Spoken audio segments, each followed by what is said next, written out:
On 5 News tonight, Donald Trump goes on the attack. The father stabbed to death outside his own home, and no Brexit vote for MPs.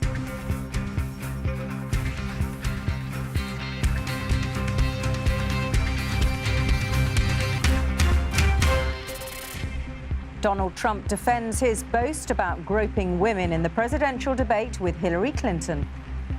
This was locker room talk. I'm not proud of it. I apologize to my family. I apologize to the American people. I think it's clear to anyone who heard it that it represents exactly who he is. The widow of a man stabbed by a psychotic killer demands an inquiry into how he was allowed to be free. The Prime Minister says a vote for MPs on Brexit is not an acceptable way forward. Also tonight, after the hurricane, more misery for Haiti. Now the Caribbean nation faces a cholera outbreak, and there are fears thousands more will die. And I am whole. I am whole. I am whole. the celebrities campaigning for young people to get more help for their mental health. Hello and welcome to 5 News Tonight. I'm Sian Williams. She said he was unfit for office. He said if he was president, he would jail her. Last night's debate between Donald Trump and Hillary Clinton was one of the ugliest anyone could recall. After that video had emerged where Mr. Trump boasted about groping women, perhaps it wasn't surprising the event got personal very quickly. He said those comments were just locker room talk and launched an extraordinary attack on Bill Clinton's conduct. Simon Vigar reports on a bitter night in Missouri. Hillary Clinton knew Donald Trump would come out fighting, and there was no handshake for the man accused of sexism and sexual assault. You described kissing women without consent, grabbing their genitals. That is sexual assault. This was locker room talk. I'm not proud of it. I apologize to my family. I apologize to the American people. Certainly I'm not proud of it, but this is locker room talk. You know, when we have a world where you have ISIS chopping off heads. And there's the diversion, straight on to the Middle East. But it was never going to be that simple for Mr. Trump after this recording from 2005 was published. He is on this coach, unseen, but the microphone is very much working. I don't even wait. And when you're a star, they let you do it. You can do anything. Whatever you want. Grab them by the Trump now claims he was just bragging. But I have tremendous respect for women. Have you ever done those women things? Have respect for me. And I will tell you, no, I have not.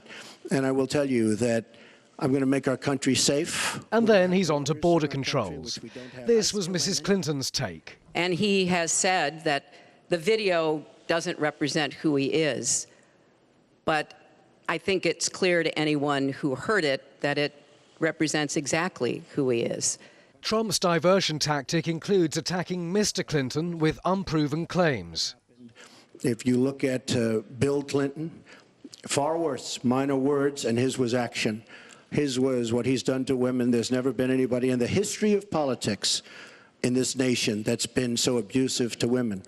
So you can say any way you want to say it, but Bill Clinton was abusive to women. Hillary Clinton attacked those same women and attack them viciously. 4 of them here tonight. So much of what he's just said is not right, but he gets to run his campaign any way he chooses. When I hear something like that, I am reminded of what my friend Michelle Obama advised us all. When they go low, you go high. Trump bizarrely avoided staying at his allocated spot, instead standing right behind his opponent. It had been billed as the nastiest debate ever, and it lived down to that. Secretary Clinton, does Mr. Trump have the discipline to be a good leader? No. I'm shocked to hear that.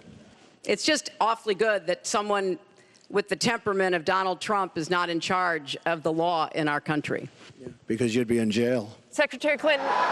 That refers to when Mrs. Clinton had a private email account when she was Secretary of State. Mrs. Clinton is generally acknowledged as the winner of the debate, and she is still ahead in the opinion polls, but she did not bury the Republican nominee. At the end, they were asked if they admired anything about one another.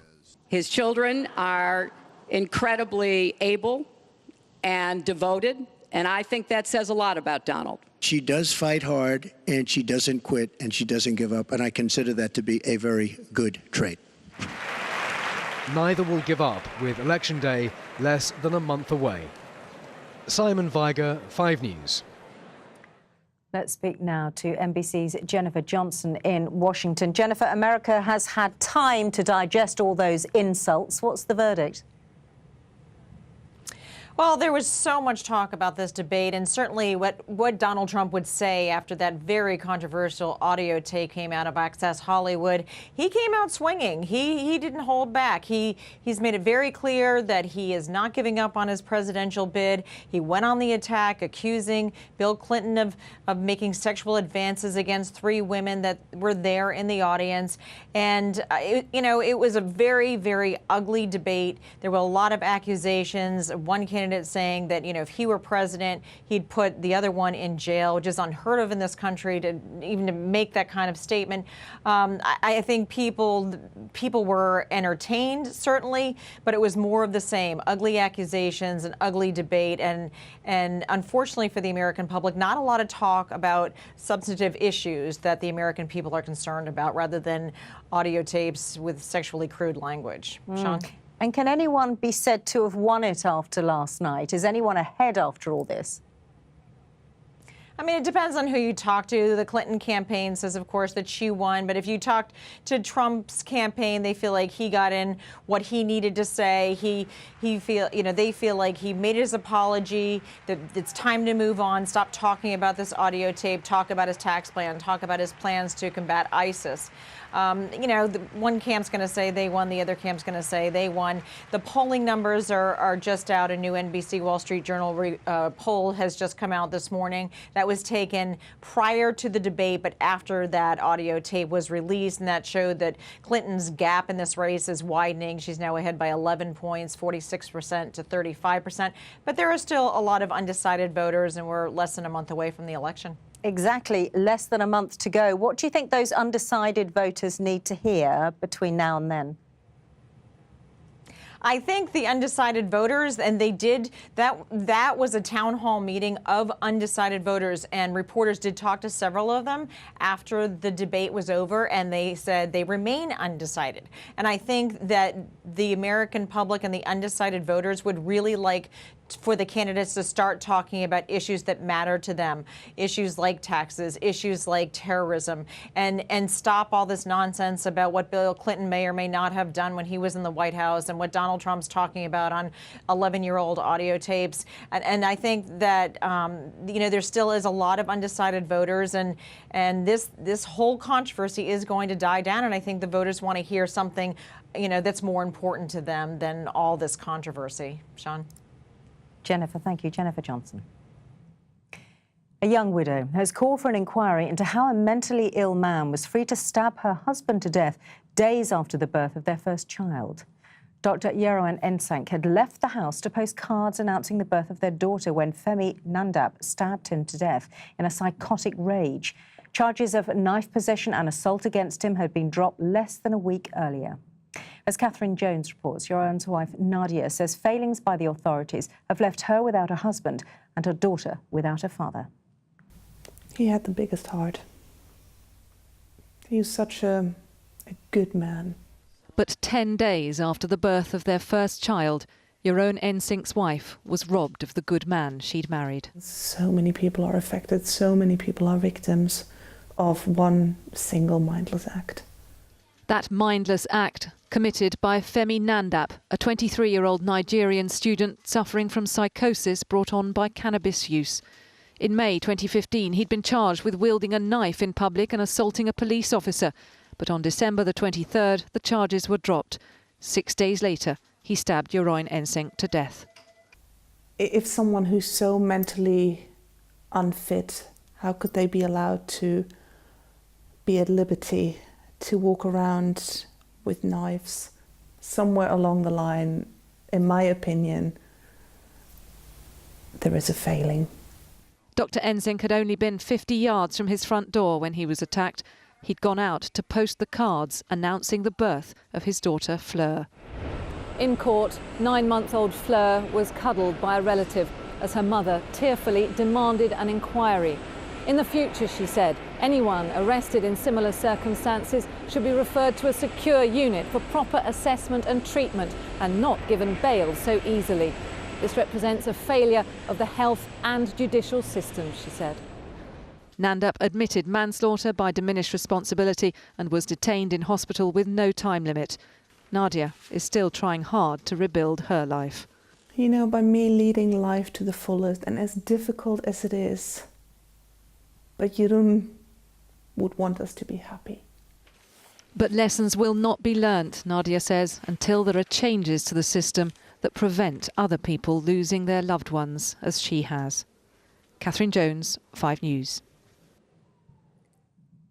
A 15-year-old boy has pleaded guilty to murdering a mum and her daughter in their homes in South Lincolnshire. Elizabeth and Katie Edwards was found dead in their beds in Spalding in April last year. Another teenager, a 15-year-old girl, denies murder but admits manslaughter on the grounds of diminished responsibility. Southern Railway is taking legal action to try to halt a series of strikes by workers. The first is a 3-day walkout that's due to start tomorrow. It's all because of a row about the role of conductors. Theresa May has ruled out giving MPs a vote on Brexit. The former Deputy Prime Minister Nick Clegg, the ex-Labour leader Ed Miliband and some former Tory ministers have been among those wanting the Commons to have a say on what happens next. But the PM spokesman said to second-guess the British people would be unacceptable. Here's our political editor, Andy Bell. First stop on the European tour, Theresa May in Denmark, trying to reassure her hosts today about Britain leaving the EU. I want the agreement that we come to reflect the kind of mature, cooperative relationship that close friends and allies have. But back home, MPs are starting to demand that they get a say on whatever that relationship looks like. Let the government set out their strategy, set out their plan, and if they can win the consent of MPs, after all the Conservatives have a majority, that's fine. They can proceed with the negotiations, but let those negotiations proceed on the basis of clear consent from the Parliament of the country. But it doesn't look as if that's going to happen. Instead, the government says some MPs are manoeuvring on this to undo the referendum result. As the Prime Minister has said more than once, we will make a success of Brexit, and no one should seek to find ways to thwart the will of the people expressed in a referendum on the 23rd of June. Meanwhile, 100 business bosses have signed a letter deploring recent government suggestions on the employment of foreign workers. Anthony Lau is one of them. So this is the bike hangar. There are 6 spaces inside. He's the founder of a company manufacturing specialised bike shelters. After the last few days, he felt he had to speak out. We need to send a message that we welcome everyone here, we give everyone an equal chance, and things like this, that the government are trying to propose, are only going to have a negative impact on growth of small businesses. And you think the government's sending out the wrong message right now? Oh, for sure. Definitely for sure. She has said Brexit means Brexit, but the details are complex and everybody wants their say. Including the MPs. So will they get a say? Well, they'll get to discuss it, Sian. They'll get to debate it, but they won't get what people like Ed Miliband are demanding, and that is a real say and a vote on the terms of the negotiation Britain is going to enter into with the Commission and the 27 other European Union countries. What the government is saying is quite simply that is purely a matter for the government. The government are the people who are going to decide the negotiating terms and how they set about getting that deal. And at the moment, there is no plan for MPs to get any kind of say in determining that. And just away from the politics for a while and looking at the economics, there's a warning that retail prices might go up. Yes, the British Retail Consortium are saying that if, at the end of all this, we do not get a good deal with the rest of the European Union, then prices are likely to go up because there will be tariffs, essentially import barriers put up. It will cost more for people to import various goods and services into the UK, and at the end of the day, the consumer will pay the price for that. And what those who support leaving the EU are saying is, well, that's all the more reason to get on, negotiate a deal that is as close to free trade as possible with the rest of the EU. Andy, thank you. Andy Bell. Coming up on 5 News Tonight. Footballer Ched Evans denies rape as he gives evidence at his trial. And I just want to move forward, but it feels like I'm round the bend. I'll be talking to Rizzle singer Jordan Stevens about the mental health campaign encouraging young people to ask for help. We'll see you after the break.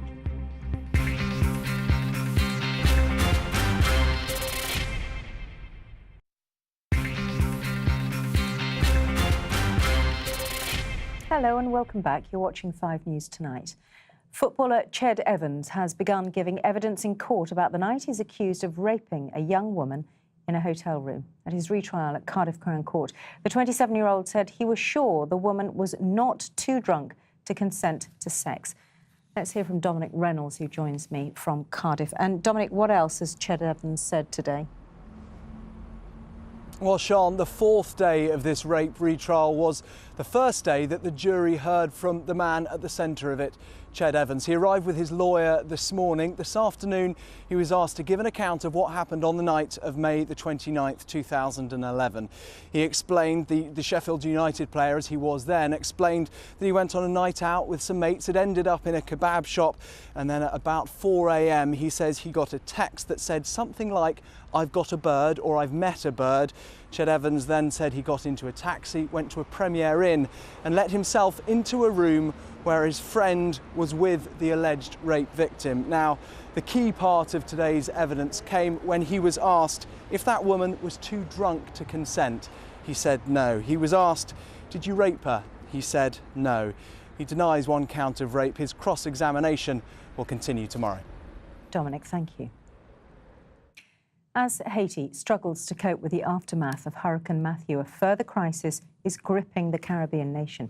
1,000 people are known to have died in the storm, and many more have been left without shelter or access to clean drinking water. The fears now are of a cholera outbreak, similar to that seen after the Haiti earthquake in 2010. 14 people are already known to have died from that disease since the hurricane struck last week. Well, a little earlier, I spoke to Dominique Fevry-Gillian from Oxfam. She's in Haiti and began by telling me what the situation is like in some of the worst hit areas.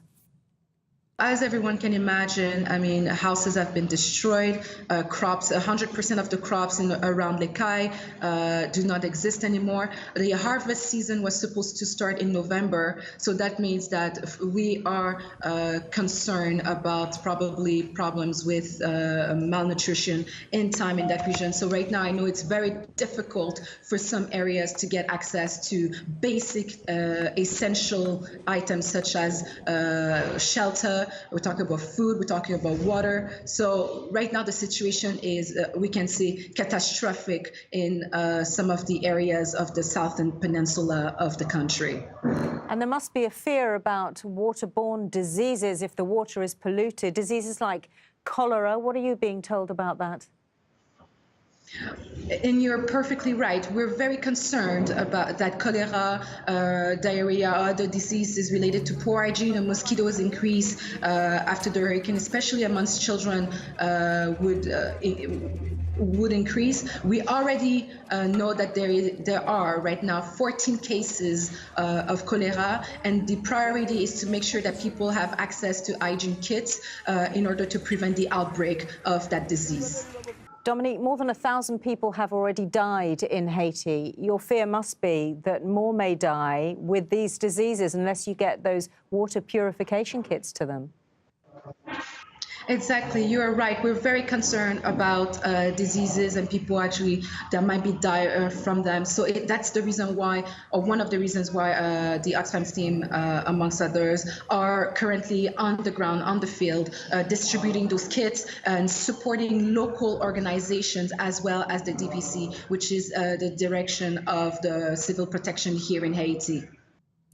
Dominique Fevry-Gillian from Oxfam speaking to me a little earlier on. Samsung has reportedly had to pause production of its Galaxy Note 7 smartphone because of fears they could catch fire. Samsung issued a recall because of the same problem last month, but the latest incidents are said to involve replacement phones. They're supposed to go on sale here in 2 weeks. The Duke and Duchess of Cambridge and Prince Harry have been marking World Mental Health Day today. They took a group of young people who've had mental health problems and the people who've supported them for a ride on the London Eye. William, Kate and Harry have made the issue one of their biggest causes, and William had a message for us all. It's OK to ask for help. We all have mental health, like we do physical health, good or ill. But not seeking help at those times when it all seems too much, or we are depressed or anxious, can impact the rest of our lives. Put simply, the three of us want to make asking for help no longer a big deal. Well, many young people are afraid to share their true feelings, often because of what their friends might think. Today, Jordan Stevens, who's a singer with Rizzle Kicks, launched his campaign to change that with a song written about his own struggles with mental health. But if children do seek help, is there the support for them? Minnie Stevenson finds out. 'Cause I'm struggling to find the edge. I don't wanna cut corners. Now, fans will recognise Jordan Stevens as one half of the band Rizzle Kicks, but the lyrics of his latest song, Whole, are particularly personal on World Mental Health Day. Alongside the NHS, Jordan's released this track to reach out to young people after research has revealed many with mental health issues are struggling to get the support they need because they feel stigmatised. Jordan, who has attention deficit hyperactivity disorder, met with this class today to tell them he understands firsthand how hard it can be. I think it's actually when you get into kind of secondary school where people's hormones are shooting all over the place, and yeah, man, I felt like an outcast a lot. You know, people used to say with my ADHD, I used to be so like up and down. You know, that I'd get called hyper, nuts, crazy all the time. A survey of 11 to 24-year-olds who have mental health difficulties found more than a third had felt stigmatised. Just over half of them reported this hurtful behaviour came from their own friends, and almost the same proportion said they were less likely to seek professional help as a result. I don't think we'll ever get rid of bullying altogether. That's bound to happen. But I think these sorts of campaigns can make a serious difference. And the impact is that people come forward more quickly and more people come forward. I know that in the last 7 or 8 years, the number of people coming forward into services has gone up by about 30%. So I'm confident we're doing the right things. I know you wanna get me home. I am Whole. The I'm Whole campaign, supported by celebrities like James Corden, is aimed at getting kids to speak up and not suffer in silence. So we asked this one class today whether they feel mental health is something they're comfortable talking about. It's still not easy to go up to someone and just go, I think I'm depressed, I think I might need some help. And I think that is the place that we should want to get to. Do you think guys are as forthcoming? Do you think they talk about mental health as much as girls, or do you think it's not talked about as much? Well, usually men have to like man up and have to go through their struggle by themselves. The way like people around you portray it, it seems as if it's like the worst thing to have ever, when it's just another thing that makes you you. Jordan told me he hopes he can use the power of celebrity to speak to those struggling and tell them they are not alone. Minnie Stevenson, 5 News. Well, Jordan is behind the I Am Whole campaign. He joins me now. Hello there. Hi. Thanks for coming in. Also, with me, Denise Hatton, and Denise is from YMCA, who are behind that research we heard about. But hello to you. Let's start with you, Jordan. I noticed that when you came in, you've got the hole on your hand, haven't you? As have you, I think, Denise. Haven't you? Have you been surprised at the way it's taken off today? I mean, yeah, overwhelmed, really. I'm like rarely lost for words. Like, I'm very talkative. I think to see such a positive outcome from a song that I made in quite a negative place is like very nourishing, and it's exactly what I could wished. And to have a team that have kind of come on board and made that a reality is incredible. I've just been reading stories. You know, when you read tap on the hashtag I Am Whole on Instagram or Twitter, you just see people opening up, and I think it's just so important. And that's the key thing, isn't it, Jordan? It's opening up, and when you hear from the young people and they say there's still a stigma attached to talking about mental health. Why is that when we've been talking about it for decades now? I think what I find interesting about the whole matter is that, like, if physicality and things that are quite tangible, you know, in terms of maybe someone's appearance, if they've cut their hair or wear different colour clothing or whatever, it's quite easy to kind of see. Whereas how someone's mind works, their mental health isn't so easy to instantly understand, and it's that extra step where you allow yourself to feel something from how someone else is acting, but also they explain to you why they're acting that way. It's kind of that mutual bit in the middle, which only comes from communication. If you don't say anything, then someone will. You can't. Not yet have we developed the ability to. Telepathy. But I think... It's a really good point, isn't it, Denise? Because I suppose when you look at the disparity in research funding and, well, £8 per person affected in mental health, which is 22 times less than cancer, 14 times less than dementia. Is it because, there's a physicality behind the physical diseases, therefore they're more tangible, whereas mental health is a lot more difficult? And I think, again, it's about the fact that mental health isn't seen as a normal part of everyday life. So their investment isn't there because people don't see the impact. For many young people, they self-stigmatise, so you don't realise how big the issue is until you talk to them. And that's what this research has done. Over 2,000 young people we spoke to, and nearly half of those suffer from mental health conditions. And that's just such a phenomenal statistic. And listening to some of the young people that Minnie spoke to, there were words used like "man up." Yeah. I mean, do you think it is still hard for men to talk about their mental health? I mean, this obviously this campaign is intending for it to be. It's not gender exclusive. It's for everyone to open up, but men particularly, there is an issue. The statistics stretched. That suicide is the biggest killer of young men. Which is I find startling, and it's from that kind of there's an element of expectation that is kind of put upon a man, because archaic principle of just being very staunch and not being.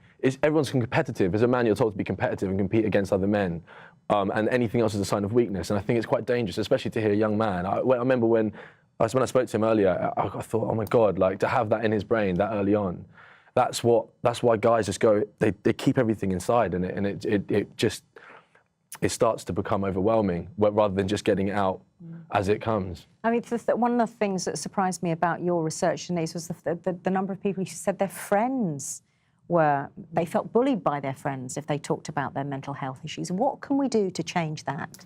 Well, I mean, there is a website called Find Get Give that gives lots of resources for parents, carers, friends, teachers, to try and help them make this change. One of the issues that young people have got really is that often young people don't realise that they are offending their friends or affecting their friends' mental health. Well, hopefully this campaign, well done, Jordan, will encourage people to talk about it a lot more. Hashtag I am whole. I am whole. Thank you very much. That's it from all of us. Kirsty McCabe has the weather next. Sangeeta Kandola has updates throughout the evening. Bye for now.